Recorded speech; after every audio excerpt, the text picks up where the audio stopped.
10, 12, 15 years because they just, there's issues with them and the profitability just isn't there. So I think, again, making things more cumbersome, in particular for offshore, which to set up an installation of these things, the costs on it are astronomical compared to on land. So again, it's creating and finding a sustainable workforce. It's not going to happen, right?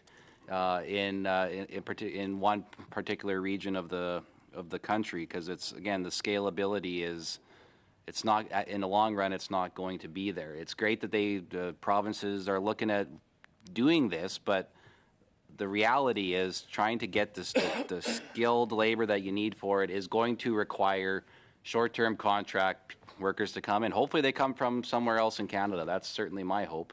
But forcing it to be somebody local, maybe that'll be great, but that person's going to have a job for a year or two, and then they're going to have nothing else nearby because they've just been trained to do something there's no longer going to be any work. And then they're going to be the one that's going to have to be the one to travel and be imported somewhere else to do the work. And if there's project labor agreements in those places, that person now can't go get the work in the field that they've been trained for. And a company will have spent all that money training somebody to do something that they can no longer do. So I think it's important to just, again, these things sound like a fine idea, but practically it's going to be tough. Okay. I don't see anybody else for further debate, so we'll now proceed to the vote. Shall NDP 1 carry? Can we call the roll, please? Mr. Aldag? No. Mr. Bruson? No. Mr. Batiste? No. Madame Lapointe? No. Mr. Sorbara? No. Mr. Grecian? No. Mr. Falk? No. Mr. Patzer? No. Ms. Stubbs? Me. Monsieur Simard? Oui. Mr. Angus? Oui. 2 yeas, 9 nays. NDP 1 is defeated. We'll now proceed to CPC 7. Do I have a member who would like to move it? Mr. Patzer. Thank you very much, Mr. Chair. Just move that Clause 38 be amended by adding after line 19 on page 25 the following. C, importance shall be given to the development of measures to assist in the preservation of the fishing industry, including measures to assist in understanding and maintaining the environmental characteristics of the offshore area that support excuse me, that industry. Now, we did hear several witnesses come and talk about the importance of the fishing industry, the need to be consulted, and we heard repeatedly that they were not. So I do think making sure that any project will take into consideration, substantially consider the plight of the fishing industry, which is the main industry in these provinces, and there's some briefs from some First Nations groups that were talking about the importance that this is for their people, for economic reconciliation, for opportunity. So I think this is a good amendment here. Thank you, Mr. Patzer. I'm going to go to Mr. Aldag. Yeah, I'll just say briefly that without a question, the federal government, the governments of Newfoundland, Labrador, and the government of Nova Scotia put a high value on or highly value the fisheries industry. I think everybody recognizes the significant economic impacts that the fisheries has to not only those provinces but to also our country. That being said, that there are already mechanisms within the existing accords and the existing acts, this bill as well, that provide for assessments, looking at things like the impacts of potential energy projects.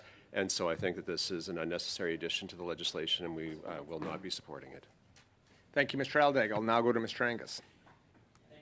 We certainly heard a lot of concern from the fishing community. And I would take it's not just so much the huge economic impact of fishing in Newfoundland, Labrador, Nova Scotia, but also the fragility of where they work. I was very struck by the deep concerns with the changing climate and the ocean currents is putting more and more pressure on. What I read in this from Ms. Stubbs is it's not prescriptive. It's not overriding what may exist already at the board level and at the provincial, both provinces. It's reminding us that we have to consider the importance of the fishing industry. So I think it's a pretty straightforward amendment. If the provinces did have a problem with looking after the fisheries, well, I think then they'd have to go back and talk to their own people. But I don't think that this is overriding or demanding or changing anything that exists. It's just reminding us that we have to not let the very fragile fisheries be damaged. So in anything we do, we should always put that as a top priority. So I think it's a pretty straightforward amendment. Thank you, Mr. Angus. I'm going to go to Mr. Aldag. Well, I'd like to go to the officials and get their advice or opinion on this. We've now had two different perspectives on whether this is needed or not, related to acknowledging the value and importance of the fisheries as well as the sensitivity. So if we could turn to the officials for their thoughts, that would be helpful. Hi, I thank the member for the question. We believe that the Bill C-49 has many tools to evaluate the impacts, and even the tools that we use prior to call for bids being launched to issue licenses, such as the regional assessments that are currently ongoing, spatial planning. Those are all tools that are used to address the impacts to fishers from offshore energy. This clause in particular is very broad and is not limited to the impacts to fishers from offshore renewable energy. It's just preserving the fishing industry writ large, and so that's something that is partially beyond the scope of this act. So I think that would be our assessment of the clause. Thank you. Thank you, Mr. Aldag. I'll now go to Mr. Angus. Well, thank you. It's all very helpful. I did go to bat for the operating engineers and got shot down. I went to bat for the IBEW and got shot down. I went for the longshore workers, but I am not going to go back to Katie Powers at Unifor and tell her that we didn't go to bat for the fishers. So I think it's pretty straightforward, so I'll be supporting it. I'll go to Ms. Stubbs.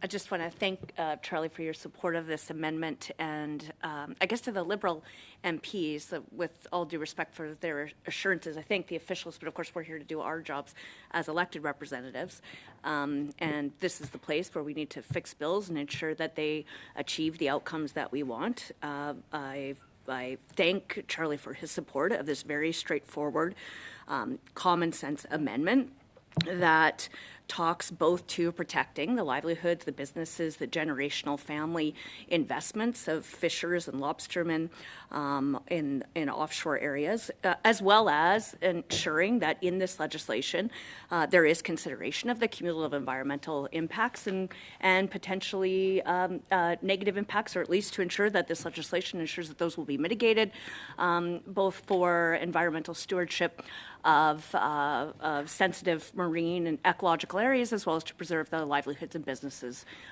in these sectors that are so important both to Nova Scotia and to Newfoundland and Labrador.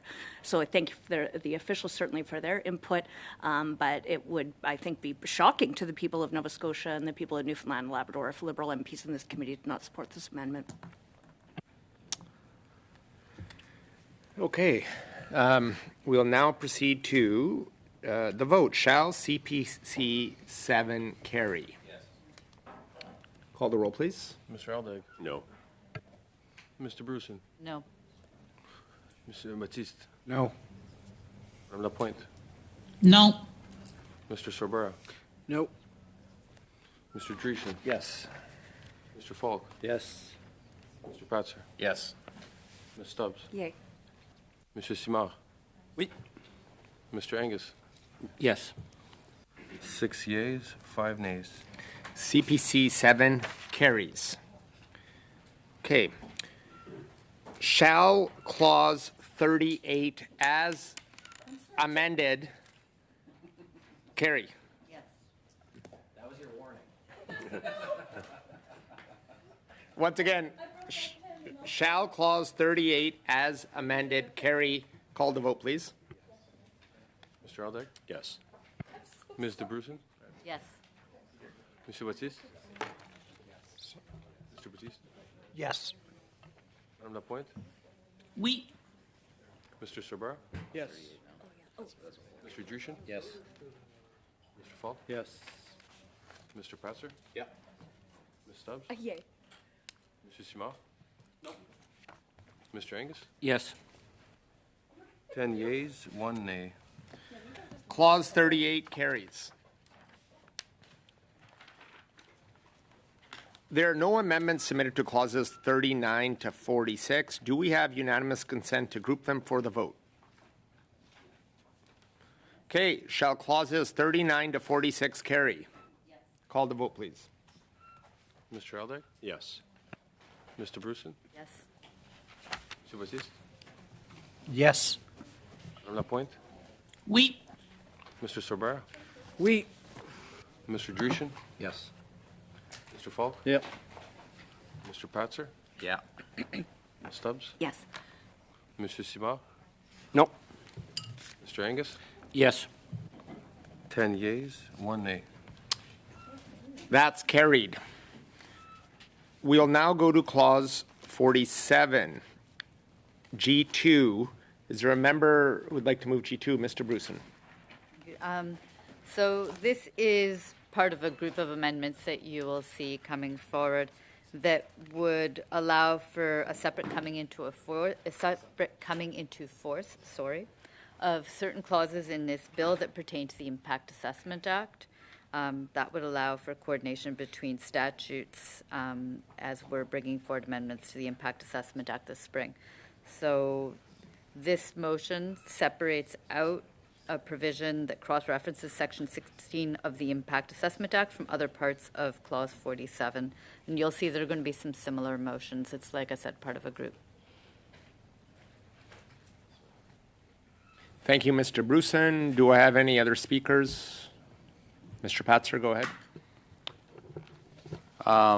Good. Well, I guess I hope that this means that the government is going to be taking seriously the unconstitutionality of the Impact Assessment Act by this, as I believe this is one of the many sections of this bill that are impacted by that.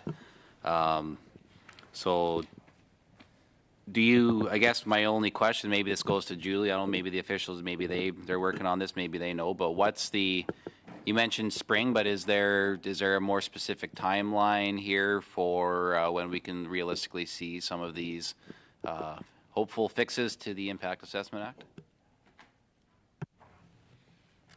I mean, I don't know.